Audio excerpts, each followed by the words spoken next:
কুমিল্লায় অবৈধভাবে বালু দিয়ে পুকুর ভরাট করার অপরাধে ভরাটকৃত বালু জব্দ করে তা প্রকাশ্যে নিলামে তুলেছে জেলা প্রশাসন।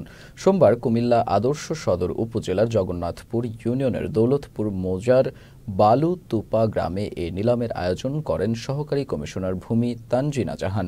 এ সময় প্রায় 1,20,000 ঘনফুট বালু নিলামে তোলা হয়।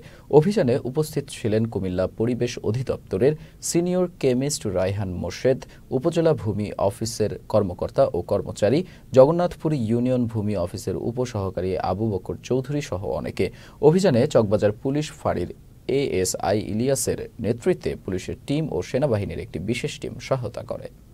এই পুরো অভিযানটাই আসলে আমাদের জেলা প্রশাসক কুমিল্লা মহোদয়ের উদ্যোগে এটা সম্পূর্ণ করা হয়েছে যে আমরা পুনরায় এই পুকুরটা পুনরায় খনন করে এটাকে পূর্বের অবস্থায় ফিরিয়ে নিয়ে যাব এবং এই ধরনের কাজ থেকে যারা এই ধরনের কাজে যারা জড়িত থাকে তাদের জন্য একটা আমি বলবো যে একটা উদাহরণস্বরূপ হয়ে থাকবে যে এইভাবে পুকুর ভরাট করে কেউ আসলে পার পেতে পারবে না। আমাদের যে পরিবেশ সংরক্ষণ আইন রয়েছে সেটা খুবই কঠোর এবং সেই প্রেক্ষিতেই আমাদের এই মোবাইল কোর্টগুলো আমাদের পুকুর ভরাটগুলো যে চলতে থাকবে এগুলোর বিরুদ্ধে আমরা কঠোরভাবে অভিযান পরিচালনা করব।